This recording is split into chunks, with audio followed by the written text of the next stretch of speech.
Hey everybody, it's Karen. How are you? I wanted to do a video today. In fact, I did one earlier, and I decided not to use it. It was a real life example, somebody that I'm working with right now, and even though I changed all the names, I just really felt uncomfortable about using the exact, verbiage and everything that we were doing. I was going to read you the text, and just change the names, but I think it's just too personal. This is such a personal disease, isn't it? It's just so, it's just heart-wrenching. And the reason I wanted to do it that way is because I wanted you to know you're not alone. I wanted you to know that there are other parents out there that are struggling with the same thing, right? I wanted you to know that there's other husbands and wives who are out there that are struggling with the same issues. It is the holidays. This is hard. I get it. And this particular family was calling because they, their son is out and using, and they tried to get him to come home. It was Thanksgiving, and the reality is he just didn't want to. You know what I mean? He said, well, I'll come home, but don't bring up anything about my addiction, and don't try to convince me to do anything. That's terrible. That's so hard. And especially when he's coming off the street, what's he going to come home and what are you going to talk about, right?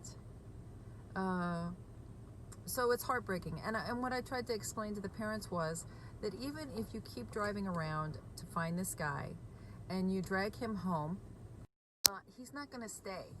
Even if you tell him he can stay, and he can stay there and use drugs and stay warm and safe at the house, he's not going to stay. He's going to leave for days at a time, weeks at a time, months at a time. He's going to want to do what he's going to want to do, and it's going to destroy your home. It really is. And ultimately, it's going to destroy your chance of being useful when and if the time comes that he truly does want help. He needs to have a place to go. And if you keep driving around and picking him up and bringing him back, he's just gonna run. He's gonna try to just stay away from you. And instead, you need to be just very clear. Listen, we love you, but you cannot come home until you're ready to get well. Right? Until you're ready, give us a call. Even then, you don't come home. You're gonna go to treatment. So I get it. Very difficult. But what are your options? Really? What are your options? Clunk him over the head with a baseball bat and drag him into treatment? He's going to leave. Clunk him over the head with a baseball bat and handcuff him to his bedroom? He's going to be miserable. He's going to resent you. And as soon as he gets free, he's going to leave. So you got to understand, until someone wants to get better, they're not going to get better. And it seems like consequences are the biggest determining factor of why someone will get well. It's like a moment of clarity all of a sudden that you have, and you just go, I don't want to live like this anymore. Until that happens, really, the best thing you can do is tell them that you love them, give them a big hug and a kiss, and let them go. Let them go do what they got to do. And everyone makes it. I'm not going to lie to you. But what are you going to do? What other option do you have? I know people that have been sent to Mexico, and they locked their kids in these boxes in the desert and tried to brainwash them. People are desperate to get help for their loved ones. And all that did was, one instance, the guy actually lost his mind in that little box. And the other one, the kid was so resentful.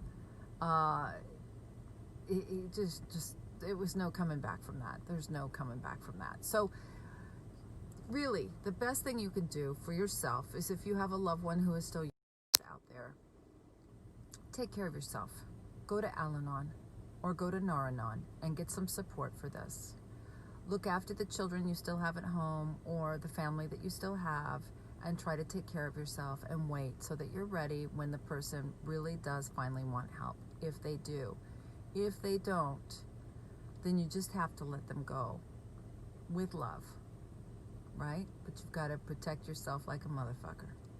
This disease is a killer, and it will kill you, and it will kill your marriage and your finances and your job and your kids and everything that in life this disease will destroy. So I just wanted to share that with you to give you some tools again, that you don't have to feel completely hopeless. What you can do is take action, but not for them, for you. Google Al-Anon or Nar-Anon near me today and find out where the nearest meeting is. Okay? Love y'all. Bye.